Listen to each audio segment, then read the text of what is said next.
Welcome to the San Diego Community College Football Report. I'm Ramon Scott, and I'm joined by Dave Dickens of EastCountySports.com, and joining us to talk a little community college football, Coach John Kentera. Coach, you've spent your time around a few locker rooms.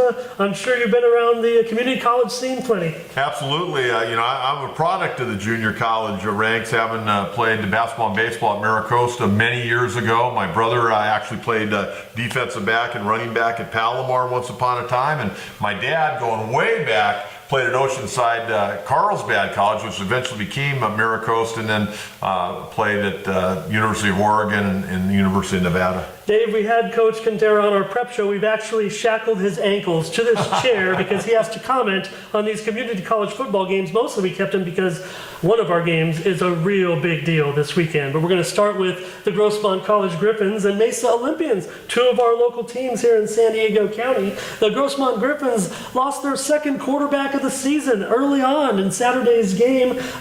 Anthony Posada went down on the first series, and Jake Siegfried had to come in to try to rescue them against Mount San Jacinto College, and Jake ended up throwing 50 passes. The Granite Hills product finished with 327 yards, but he just couldn't rally the Griffins off that early deficit. They did come all the way back twice and even took the lead, but Mount San Jacinto won 42-35, Dave. Yeah, and Coach Mike Jordan was definitely proud of his guys, and especially we had Jay Williams, the offensive lineman for the Griffins. He was in here last week, and he was pretty sure, that they would take care of Mount Sac. But of course, you lose another quarterback, and then they're taking snaps. I mean, he's a third-string guy, but Jake being third string, he was ready to go. And to see, because when he was here at Granite Hills, he was more of a runner. I mean, he had like 39 touchdowns with his legs, and I believe he had like 10 or 11 that he threw passes. So big change going over there to Grossmont. And Coach Mike Jordan, when he was trying to recruit him, he actually convinced him. He said, you know what, you can throw. You are a prolific passer. And there you see it. I mean, he went out there. Granted, he threw 3 or 4 picks. Not a good thing ever, but he also threw 4 touchdowns and the 327 yards that he threw for, and to throw 50 times. I don't think Jake Siegfried, his whole career here, threw more than maybe 20 at the most. So I think that's really impressive, and I think that he's going to clean that up, and I think that that's going to help out a lot. And then they have their featured back, Jarius Burnett. He's been something special also. Very explosive running back out of the backfield. That offensive line is pretty impressive too. I think what they continue to say is that they're still young and they're still learning the system and they're trying to mesh, and they're all convinced that their season is not over. It's too early, and they're convinced that they will make the postseason, and that's the kind of attitude that Coach Jordan actually preaches to his players. And it's the next man up. Jay said it several times last week. It's always the next man up. You have to be ready. Yeah, Coach, Jake Siegfried, so prolific out here and led the Eagles to many victories, but so far at Grossmont, Posada, the former Bonita Vista High quarterback, goes down. And in week 1, Josh Harris, you might remember him. He was the former Helix product who ended up transferring to Oceanside. He got hurt, right. Always had the talent. Things didn't necessarily work out. Even in his prep career, when he was in there, he was great. He was spectacular. He went on a mission to Nicaragua, comes back. He's just an eloquent young man. He's just so impressive to just talk to this kid. And he goes down in his first game, and now Grossmont kind of picking up the pieces a little bit at quarterback. But if anybody's going to go in there, it kind of reminds me of Brad Cagle a little bit, just gunslinging. Well, the problem you run into at any level, you got to have a quarterback. And when you lose your number 1, there's a downgrade to number 2 normally, and then you go down to number 3. That kid hasn't been properly prepared. You just can't get those guys that kind of practice time. That's why you look at Grossmont, they're on 3 going into this ball game. They're going against Mesa. Mesa's got a pretty good football team, and they had a good year last year. That program, after many years of kind of being mediocre, quite frankly, all of a sudden they've kind of lifted their program up. It's going to be a tough go for Coach Jordan, I think, in Grossmont on Saturday. I don't think it's going to be a blowout. It'll be a tight game, I think. But I think right now, the way the Olympians are playing and the way things have gone for Grossmont, I'd probably have to go with the Olympians in this one. David, recap again, a little bit on that game against Mount San Jacinto College. The Griffins' Ronye Stevens out of Valhalla, he hauled in a 36-yard touchdown that gave Grossmont a 21-20 lead in that game against the Eagles. And former West Hills player and Dixie State transfer Taj Broomfield, he caught the game-tying touchdown early in the fourth quarter. For Mesa in their contest, Dejon Smith, he caught a pair of touchdown passes from Trey Cox. Cox ended up getting injured for the second time this season, Mesa's quarterback. So they brought in Jake Dunninway, who came in and kind of rescued the Olympians. They were in hand, but Jake did the job again for the second game, coming off the bench and rescuing Mesa a bit. Also, constant pressure by the Olympians forced a couple of interceptions, limited Pierce to 117 yards of total offense. Gary Watkins, the new head coach over there at Mesa, a shutout in just his second game as head coach. Yeah, and we can go back even further, as you guys probably knew better than I did, but former Monte Vista Monarch Gary Watkins now having the head coaching job at Mesa College. And, you know, I saw them, the way they performed against Golden West, I think that is what pretty much gave them the edge that we are going to be a better team. We're not the same Mesa College Olympians that we've been in the past. So when they knocked off, it was I was at that game as a 27-21 finish at home over the Golden West Rustlers. And, you know, Golden West has been spectacular for years. All those Orange County teams have always been pretty fantastic.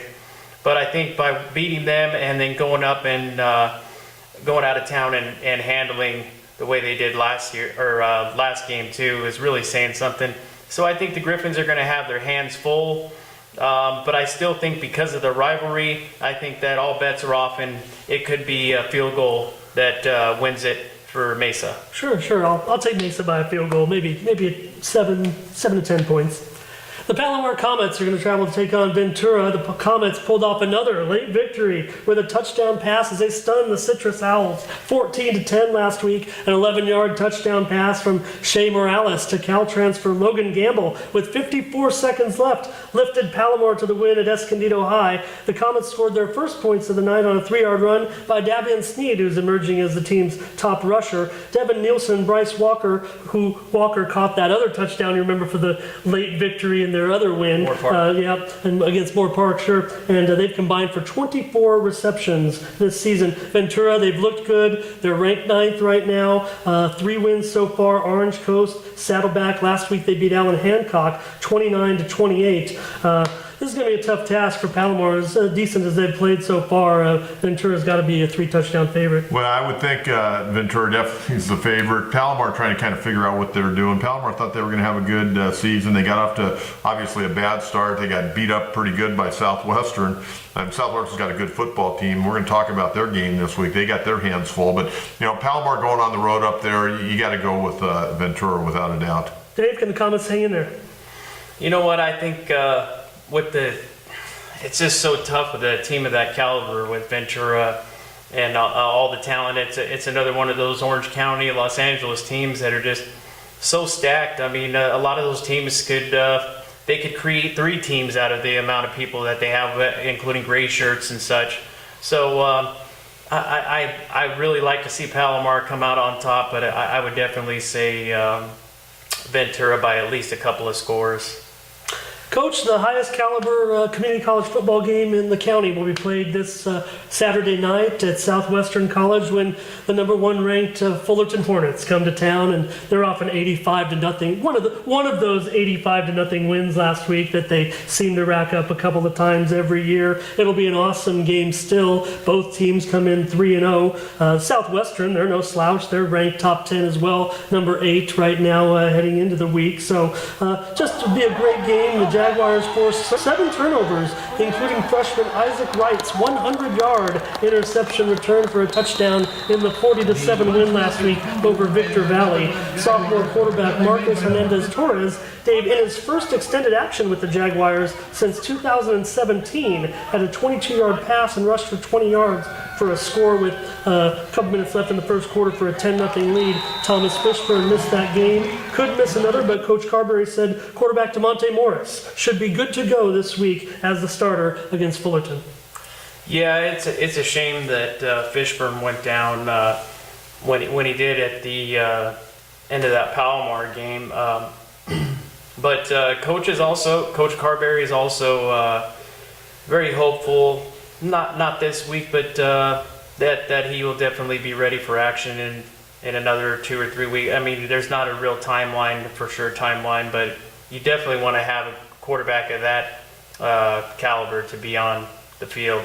But with Diamante Morris, I think that he can get the job done as well. And they showed even with their third string that they still have a fantastic team. I mean, they got a great running game, DeAndre Daniels, and not to mention that defense. The D-line is just ferocious. You know, that's also the big key is their defense has kept them in a lot of ball games as well. But with Fullerton, I mean, Fullerton is Fullerton. They have been for so many years. I think that Southwestern will put up a fight, but I think this might be their first loss of the season. They're going to need every point they can get, and I do want to mention also they have an elite kicker, a D1 prospect, certainly Jaime Medina, kicking and punting. Maybe he can make the difference. Coach, the Fullerton Hornets don't have to say much. I mean, for our casual viewers, we might have to explain a little bit about what the Fullerton Hornets mean whenever they visit your stadium, but still going to be tough as good as Southwestern has played this year. Well, a couple things. 85 points in a junior college football game for me is ridiculous. Okay, I don't know how, as a coach, you allow your team to score 85 points. Okay, I got a problem with that a little bit. They got a great team. They got great players. They're well coached. But again, 85 points. Do you really need to score those last 20 maybe? As far as Ed Carberry, I got a lot of respect for Ed. I've known Ed since his days at Monte Vista when he had Michael Wiley, Ian Miller, Will Goodlow, and those guys. That's how long I go back with Ed. Ed's a great promoter of his program. He's been a great promoter of community college football since he took that job. What they've done down at Southwestern is fantastic. I wish more schools would buy into what Southwestern's done. He's built a great football program down there, got a good group of coaches. He's won a lot of football games. You know, he knows he's going in undermanned in this game, especially if the starting quarterback can't play. But I guarantee you right now, we're sitting here talking about this game. He's probably in the laboratory trying to figure out some way to slow him down. He'll have every trick play known to mankind ready to go because Ed Carberry, unlike some coaches nowadays, he doesn't shy away from a challenge. He doesn't care. Whoever's on his schedule, he's going to play. He's not going to make excuses, and he's going to play. Some coaches nowadays, they don't want to play this guy. They don't want to play that guy. They want to play guys they feel comfortable with, that they can beat. That's what sports is all about. And I got a lot of respect for Coach Carberry, and I wish him the best of luck on Saturday night. Dave, we don't have to schedule the Fullerton Hornets, but we do. I'm sure you want to invite everyone out to Southwestern College for what should be an awesome game on Saturday night. Absolutely. But at the same time, I would like to see some of those trick plays come out, and I don't care what it is, but a defeat of the Fullerton Hornets, no offense to their program, but that would be something phenomenal, and I think that would really raise the program even further for Southwestern College. I think that would put them at the top of their game.